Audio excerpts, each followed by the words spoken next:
Please stop pushing. I can't take this anymore. The concert venue is packed tight. A man behind me keeps pressing into my backside. I'm wearing a mini skirt today with a thong underneath, and it only makes the situation worse. He lifts my skirt and presses himself against my hips. As the atmosphere heats up, someone in front of me slams into me, and I stumble back a step. My body stiffens as I feel like something just slid inside me. My name was Mandy Cox, and I was a diehard fangirl. I wanted a celebrity to notice me, so I dressed for attention.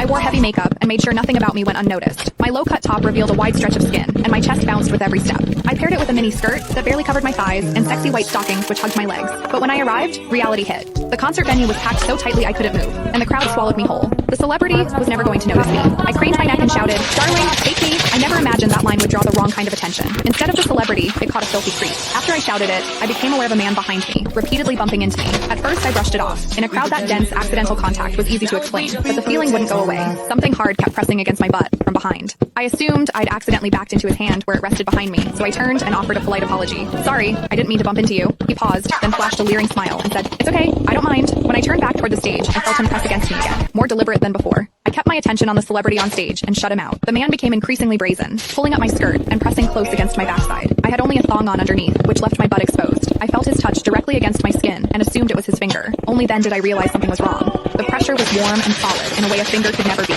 My mind lurched as the truth hit me. In the 20 years of my life, this was the first time a man had ever molested me. Fear surged through me, sharp and overwhelming, and my body reacted with an instinct to flee, but there was no way to move. The concert floor was packed wall to wall, leaving me stuck where I stood. I drew myself tight, bracing as if tension alone could keep the fear out. As I did, my hips closed around the man's so-called finger, trapping it between my cheeks. An unfamiliar sensation followed, and warmth rose to my face. What confused me was that I didn't recoil from it. There was a muted comfort to it, and against my will, it sparked a faint sense of expectation. The man behind me seemed to take it as a signal. He moved in closer, repeating the motion until the intrusion was unmistakable. I had lived a sheltered life as a college student, and now I was being toyed with by a stranger while surrounded by people. Shame surged within me without warning. I felt the urge to sob, but my throat closed, and my voice deserted me. Worse still, the pressure forced my thong inward and sent a restless, prickling discomfort through my body that wouldn't fade. A quiet, involuntary sound escaped me, and the embarrassment followed instantly. I gathered myself and strained to suppress it, holding it down until my throat tightened. The blaring music and the screams around me drowned everything out. With every eye fixed on the stage, no one was aware of what was happening to me. At the same time, the intensity continued to rise, touching something deep inside me. I bit down on my lip as cold sweat traced my spine. My awareness was tipping back and forth between humiliation and a pleasure I couldn't bring myself to name. I knew I couldn't take it anymore if it continued,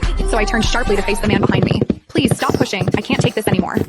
When I finished speaking, the man leaned toward me and whispered in my ear, "Is it exciting, the way I'm pushing against you?" The shame was overwhelming, and I was on the verge of crying. "I'm a virgin. I've never done that kind of thing. Please, let me go." He didn't stop. Instead, his gaze burned deeper as he seized my waist, the pressure growing stronger. "You're really a virgin? Then let me show you what it feels like to be a woman." Click the link in my bio to get the full story for free.